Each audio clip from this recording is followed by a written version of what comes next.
E aí, meus amores, tudo beleza com vocês? Kennedy aqui, sejam todos bem-vindos a mais um vídeo do canal. Dessa vez, bora começar aí a resenhas semanais de Only Friends Dream. E olha, meus amores, finalmente a segunda temporada de Only Friend está entre nós. E Dream já estreou exatamente daquele jeito que a gente esperava e precisa, servindo caos, pegação e drama na medida certa. Eu sentei para assistir já preparando o psicológico, mas confesso que fui surpreendido positivamente por uma escolha de direção logo de cara. Colocarem os atores para falarem com a câmera no melhor estilo confessional. Na narrativa, isso parece se justificar como se uma equipe estivesse documentando os bastidores daquela montagem teatral de Romeu e Romeu. Se o formato vai se sustentar ou não, teremos que esperar os próximos episódios para confirmar, mas por enquanto eu curti muito. É um recurso que quebra a quarta parede e dá um passe livre gostoso para a gente entrar direto na cabeça deles, entendendo as motivações antes de a bomba explodir. E quanto ao roteiro desse primeiro episódio, gente, eu achei ele extremamente ágil e eficiente, não teve enrolação. O texto e a direção souberam estabelecer a dinâmica dos 6 personagens principais com uma clareza invejável, muito apoiada na química afiada que o elenco traz. Earth Mix, Josh, Gavin e Bon entregaram atuações seguras e confortáveis em seus papéis.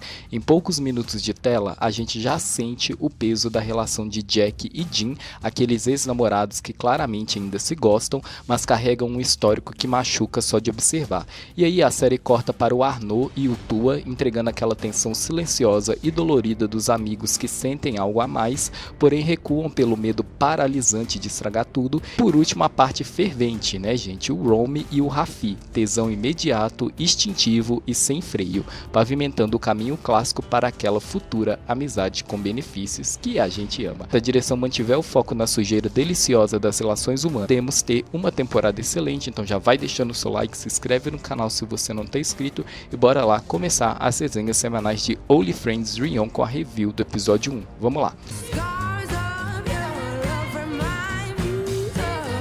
Bom, gente, como esse episódio tem os núcleos muito bem divididos, eu vou dividir a análise por eles, ok? Não irei comentar o episódio de forma linear. Dito isso, vamos lá começando por Jack e Jim. A genialidade do roteiro logo de cara é nos jogar direto no futuro. O episódio abre com Jack e Jim num quarto, trocando farpas venenosas com a intimidade de quem se odeia, mas já está tirando a roupa para transar. Inclusive, eles já começaram a fazer sexo, né?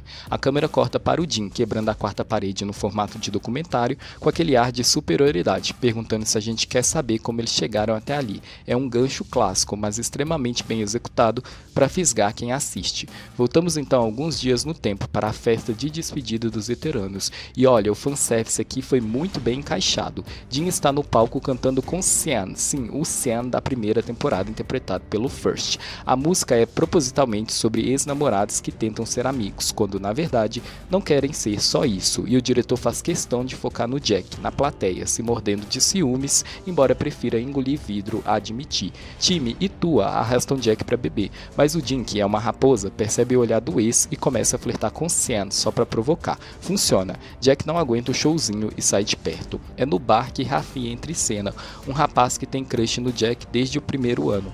Jack, machucado pelo término recente, deixa uma fresta aberta para as investidas dele, mesmo não retribuindo de verdade. Rafi canta a bola de que Jack será o diretor da peça da faculdade.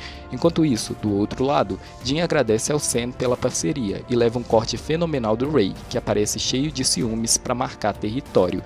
Jim só dá aquele sorriso cínico de quem gosta do caos e o Sam fala pro Ray que ele não precisa sentir ciúmes porque o Jim é apenas um amigo. Mas o Ray sente ciúmes de qualquer forma, né, gente? E aí os dois vão embora. Mais tarde, voltando para a rodinha, Jim deixa sua filosofia bem clara. Diz que não estava flertando com Sam, mas avisa que não ligaria de transar com alguém compromissado. Afinal, caiu na rede, é peixe. Quando Jim se vira para Jack e pergunta o que ele achou do show, o embate frio começa. Jack faz a egípcia e responde que nem estava prestando atenção. Jim, que lê o ex como um livro aberto, rebate dizendo que o viu secando no palco o tempo todo. A tréplica do Jack vem banhada em negação. Eu estava curtindo o clima, não você. Jim ainda tenta se aproximar fisicamente, mas Jack não dá o braço a torcer. No dia seguinte, a previsão do Rafi se concretiza e Jack ganha a cadeira de de diretor da peça com folga, e ele diz que fará a peça Romeu e que vai ter final feliz. Imediatamente, o burburinho toma conta, ninguém acha que haverá teste para o papel principal. A faculdade inteira assume que Dean é o dono da vaga por direito, já que ele é o melhor ator e sempre protagonizou as peças do ex. Mas Jack, num movimento desesperado para retomar as rédeas da própria vida e do próprio ego, bate o pé e avisa que haverá testes de elenco, sem nenhum favoritismo. Lembrando, gente, que o Dean deixou ele na mão uma vez e que o Jack guarda rancor dele por causa disso, tá? Dean engole a diretriz, mas não sem antes de dar o bote verbal. Tudo bem, mas não se esqueça, Jack, eu já sei o que você quer só de olhar nos seus olhos. Nas cenas confessionais, Dean ri da situação e avisa ao público que não importa que vai ter teste, porque ele vai vencer, porque ele sempre vai ser o Romeu do Jack. A direção então nos entrega uma das melhores esquetes do episódio, o evento de encontro rápido, aquele formato onde você tem 5 minutos para conversar com pretendentes e trocar de mesa. Jack tenta genuinamente participar e despacha 2 caras aleatórios. Quando ele levanta a cabeça para o próximo candidato, adivinha quem está sentado na cadeira? O encosto. Dean estava literalmente seguindo o ex. Jack não disfarça a irritação e dispara que está ali procurando algo melhor do que o pedaço de merda que é o seu ex. Dean não move um músculo de ofensa. Ele apenas se debruça na mesa no modo passivo, agressivo, sedutor e devolve o desafio. Admita, Jack, eu sou o mais compatível com você, em tudo, e veremos se minha era acabou mesmo. E a gente sabe que não. Chega o dia dos testes, Dean entrega uma performance irretocável, mas é surpreendido pela audição do Raffi, que decide tentar o papel único exclusivamente para flertar com Jack sob a desculpa do trabalho. Jack fica genuinamente confuso com a situação e confessa para sua equipe técnica, Tua no figurino e time na produção, que os dois têm exatamente o mesmo perfil. A decisão está travada, só um pode ser o Romeu 1 e ele não faz ideia de quem escalar para o Romeu 2. A atenção toda deságua na noite, no bar. Jack deixa claro para Dean que o veredito não saiu. Dean, com a arrogância de quem domina o tabuleiro, avisa a Tua que Raffi não tem a menor chance contra ele, nem no palco, nem na cama de Jack. Para provar seu ponto e desestabilizar o ex, Dean começa a flertar agressivamente com um cara no balcão. Jack sente o golpe e se afasta. Raffi tenta aproveitar a brecha para marcar pontos, mas é atrapalhado por Rom, que aborda Jack perguntando por que ele não vai para casa, já que a mãe está perguntando por ele. Rom questiona se Raffi é o novo namorado. Jack responde secamente que é só amigo e vaza dali. Raffi fica confuso e descobre ali mesmo o segredo de Jack e Rom, que eles são meio irmãos. Mas a câmera não fica na fofoca, ela segue o diretor. Jack, ferido no orgulho por ver o Dean engatado com outro cara, decide que 2 podem jogar aquele jogo. Ele cata um bonitão no bar e o leva direto para o seu quarto para transar. É o clássico, se ele pode, eu também posso. O clima esquenta, os dois vão pra cama e é nesse momento que a série atinge seu pico de absurdo narrativo maravilhoso. A porta se abre e o Dean entra, ele simplesmente invadiu o apartamento. A audácia do personagem é espetacular. Ele entra e lança: desculpa por empatar sua foda. Em seguida, ele joga o fato na cara do ex: você ainda usa meu aniversário como sua senha? Por que eu não posso ficar aqui na sua cama? Nós costumávamos transar aqui o tempo todo. O Jack entra em pânico e tenta expulsar a assombração, mas o Dean se recusa a arredar o pé. O bonitão genérico, percebendo a radiação tóxica do ambiente, avisa que aquilo é drama demais para ele e foge do apartamento. O palco fica limpo. O confronto final acontece na cama. Dean senta e faz questão de enfatizar que o cara que acabou de sair era só um substituto medíocre, mas que agora o original está ali. A direção de cena aqui beira o sufocamento. Dean seduz de forma implacável. Sua mão desce em direção à ferramenta de copulação do Jack, destruindo qualquer barreira de resistência. O Jack, ofegante, tentando se apegar a um último requisito de orgulho profissional, pergunta se ele quer tanto o papel de Romeu a ponto de vender o próprio corpo.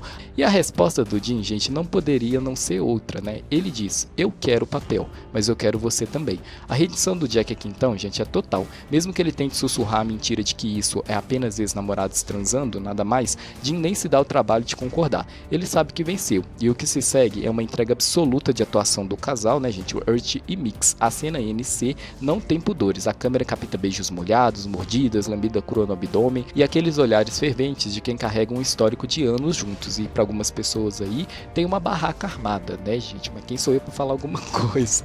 Enfim, continuando. Eles nunca decepcionam na entrega física e o encerramento da cena comprova que o controle daquela relação voltou para as mãos de quem tem a senha da porta. E agora vamos entrar um pouquinho na psicologia do Jack e do Dean e depois a gente comenta tudo que aconteceu com o Rom e o Raffi, beleza? Vamos lá.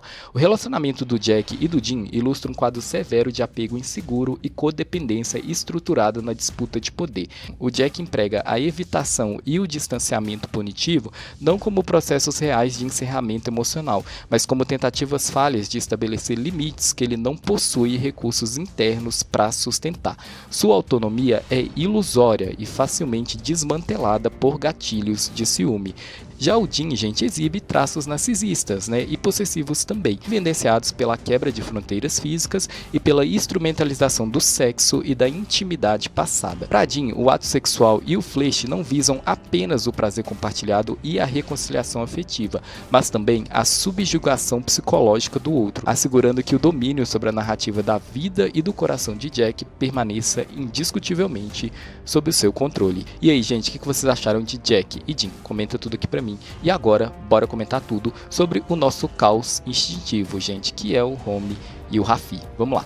Vamos voltar, gente, para aquela noite no bar, logo depois do Dean literalmente empatar a vida do Raffi com o Jack. O roteiro é muito hábil em nos mostrar a frustração do Raffi. Ele entra no banheiro fervendo de ódio e de tesão. Ele saca o celular, entra em contato com o contatinho, mas o contatinho diz que está ocupado. E é nesse exato momento que uma mulher sai de uma das cabines do banheiro. E quem vem logo atrás dela, surgindo como um espírito obsessor de péssimas decisões, Rom. Rom estava lá dentro, escutando o resmungo do Raffi.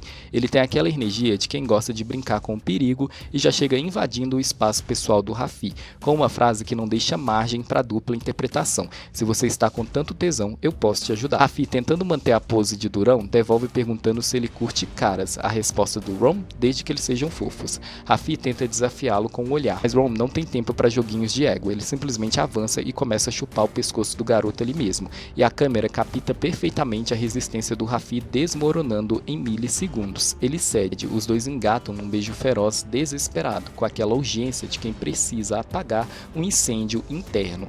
Raffi ainda tenta manter um resquício de sanidade e sussurra: não conte a ninguém sobre isso. Rom concorda com um tudo bem, carregado de cinismo, e os dois somem para dentro da cabine. A cena tem peso, tem pele, mas a direção a conduz focando na dinâmica de poder entre eles, sem precisar ser gráfica pra gente entender que o estrago ali foi grande. O brilho do roteiro, no entanto, vem do dia seguinte, quando a fatura desse caos chega. Luz do dia, sala de aula, Raffi dá de cara com Rom, a paranoia bate instantaneamente e ele já vai para o ataque. Você tá me seguindo? Eu fui tão impressionante assim na noite anterior? Pergunta Rom.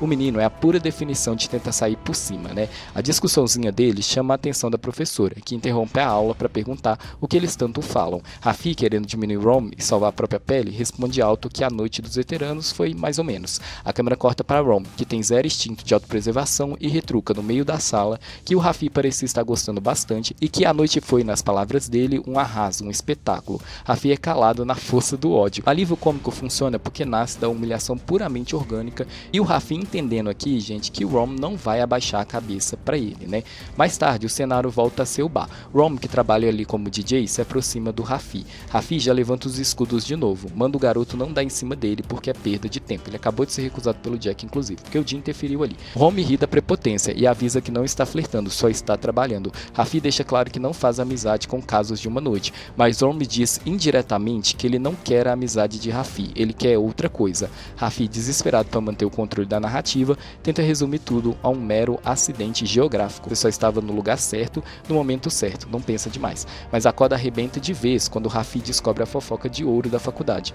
Home e Jack são meio irmãos, ninguém sabe disso e a relação deles não é boa. Aterrorizado com a ideia de o Jack descobrir que ele transou com seu irmão caçula e cortá-lo de vez, Raffi vai até a mesa de som confrontar Rom. O diálogo aqui é um jogo de xadrez, onde Raffi já entra sem a rainha. Rom lê o desespero dele em voz alta. Você gosta do Jack e tá com medo dele não te querer se descobrir que você transou comigo, não é? Raffi implora para ele não contar. Rom, saboreando cada segundo, solta o veneno. Talvez eu possa deixar escapar quando eu estiver bêbado. Raffi perde a linha e o chama de babaca, então que Rom lança um olhar absolutamente malicioso. Um daqueles olhares que a direção soube enquadrar muito bem e dispara. Se eu não contar, o que eu ganho de você em troca? Raffi surta, grita perguntando se ele está sendo chantageado e no movimento brusco derruba a bebida sem querer em cima do equipamento de DJ de Rom. A música para e uma confusão acontece. A dona do bar precisa intervir para apagar o incêndio. Raffi, agora humilhado em praça pública e em dívida, diz que vai compensar o estrago. Rom, fechando a armadilha com chave de ouro, avisa que mais tarde vai dizer a ele como será feito esse pagamento e que ele definitivamente vai pagar. Falando então da psicologia do Romy e do Raffi, gente, para mim a interação deste núcleo baseia-se na transição da gratificação impulsiva para o controle coercitivo. Raffi utiliza a sexualidade como um mecanismo desadaptativo de regulação emocional, buscando aliviar a frustração da rejeição amorosa por meio de encontros fugazes. No entanto, sua necessidade de aprovação por Jack o torna extremamente vulnerável. Rom, apresentando traços acentuados de oportunismo e ausência de limites interpessoais, percebe essa fragilidade e a instrumentaliza. A chantagem aplicada por Rom não é apenas transacional, é uma tática para manter Raffi perto dele, né, gente, para ele continuar conseguindo transar com Raffi, que ele gostou e muito, né, gente. Ele só não admitiu diretamente porque o Raffi negou isso, né? Falando agora então do último núcleo, gente, que é o Arnaud e o Tua. Se o núcleo anterior é pautado na agressividade nua e crua, a relação de Arnaud e Tua pede um respiro, mas um respiro sufocado por muita negação. O roteiro estabelece logo a dinâmica do Tua. Ele é o melhor amigo de Jin, a ponto de deixar essa raposa morar na sua casa sem pagar o aluguel, mas pelo menos ele ajuda nas contas, né? Tua é o único garoto rico do grupo e indiscutivelmente o dono do coração mais gentil ali dentro. E esse coração já tem dono, Arnaud, um estudante de dança que vive na correria emendando trabalhos de meio período e que no momento está trabalhando no bar que o grupo frequenta. A cena que pavimenta a relação dos dois acontece após a festa de despedida dos veteranos.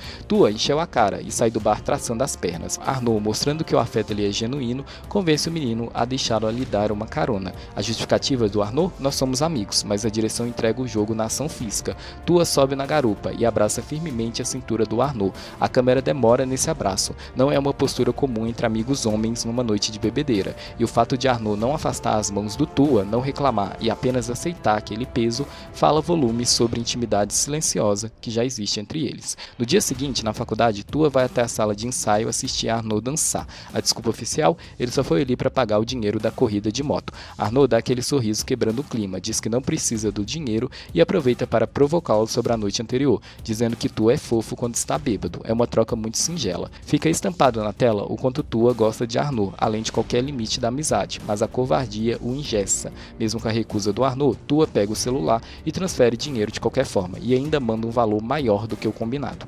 A série então corta para aqueles depoimentos confessionais para a câmera, e o contraste entre as perspectivas é brilhante. Arnaud olha para a lente e diz de forma direta e carinhosa que Tua é fofo, que é seu amigo próximo. Ele vê um amigo generoso. Logo em seguida, a câmera corta para Tua, que desabafa sentindo um alívio imenso por não ter deixado seus reais sentimentos escaparem no meio do álcool. A barreira de comunicação está montada. O Jin, que aparentemente tem tempo de sobra para administrar o caos alheio, dá um conselho para o Tua, manda ele dar em cima logo do Arnaud se realmente gosta dele. Jin pontua a realidade: Arnaud é um cara muito bonito e muito popular, e se Tua ficar estacionado na faixa da amizade, vai acabar perdendo o garoto para outra pessoa. Mas Tua trava, ele simplesmente não tem coragem necessária para colocar a cara a tapa e enfrentar uma possível rejeição. E é aí que o roteiro dá uma cartada que mistura desespero amoroso com privilégio de classe. Nos fundos do bar, Tua encontra Arnaud e faz uma proposta. Ele não chama o garoto para sair, ele o convida para fazer teste para ser o Romeu 2 na peça da faculdade. E a isca que ele usa para convencer um estudante que vive de bicos: você pode ganhar um bom salário.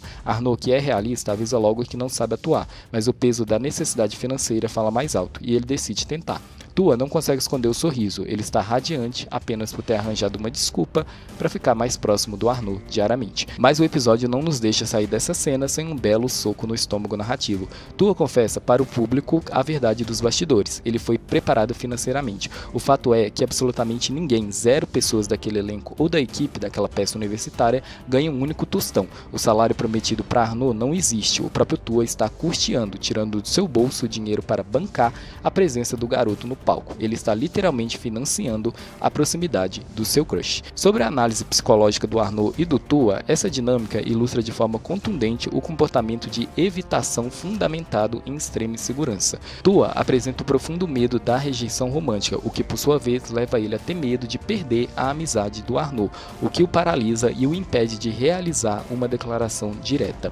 Para contornar essa paralisia, ele instrumentaliza seu privilégio econômico como uma prótese afetiva. efetiva. Ao inventar um salário inexistente e custeá-lo secretamente, Tua mercantiliza a relação para garantir a convivência diária com Arnaud sem expor sua vulnerabilidade. Arnaud, por sua vez, está imerso na pressão da sobrevivência financeira e ele confia no amigo, né? Então ele decide tentar. Em sua essência, gente, a estreia de Only Friends Rion compreende muito bem a série que é e a audiência que atende. O roteiro é veloz, sem gorduras, aproveita a excelente química do elenco para pular introduções maçantes e ir direto para as fraturas emocionais que sustentam a trama. A escolha do formato documental oxigena a narrativa, permitindo que a ironia dramática funcione a favor do espectador. É uma estreia robusta que promete entregar exatamente o nível de drama, suor, pegações e péssimas decisões que a gente sentou para assistir. E bom, em relação ao episódio 1 de Only Friends Rion, é isso que eu tinha para comentar. E agora eu quero saber de vocês, gente. Vocês gostaram da estreia? Ela atendeu as expectativas? Não atendeu? Comenta tudo aqui pra mim e bora discutir. Lembrando que eu já tenho um vídeo aqui no canal detalhando tudo o que vai acontecer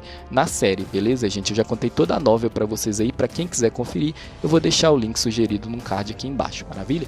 E agora, como sempre, eu irei comentar a preview do próximo episódio, gente, mas respeito que não quer spoiler do próximo episódio. Se você gostou do vídeo até aqui, não se esqueça de curtir, se inscreva no canal e clique no sininho. Um beijão pra você que ficou comigo para detalhar a preview do episódio 2 de Only Friends Rion. Vamos lá. A preview, gente, já nos deixa no veneno, né? A gente gosta. Tim anuncia o óbvio. Jim é o Romeu. Jack, tentando apagar o incêndio, dá um papel secundário para Rafi. Nos testes de Arnaud, Jack coloca o próprio Tua para contracenar. E o Jim já joga gasolina mandando um amigo beijar o crush. Tua vai a Arnaud então e pergunta se ele pode beijá-lo. Pois Jim avisa Jack que ele pode tentar seguir em frente com qualquer pessoa, mas não com Rafi. E como o Jim não joga para perder, ele simplesmente empurra o Rom para cima do Rafi para tirar ele do seu caminho. Rom, como está interessado, concorda, gente. Ou seja, o xadrez da toxicidade já está montado. Inclusive, gente, se essa festa for a festa que eu estou pensando, se preparem, porque o segundo episódio, gente, ele vai ser, gente, bastante serpentuoso. Não sei se essa palavra existe, eu não sei se vocês conseguiram pegar, mas enfim, ele vai ser isso. E se você gostou desse vídeo, não se esqueça de curtir, se inscreva no canal e clique no sininho, me acompanhe também nas minhas redes sociais. E se você tem interesse em assistir os vídeos antecipadamente, considere se tornar membro do canal. Assim você vai ver os vídeos bem antes e vai ajudar muito a manter o BL Maníacos de pé. Muito obrigado aos membros do canal, vocês fazem toda a diferença e a gente se vê no próximo vídeo. Um beijão, bye bye!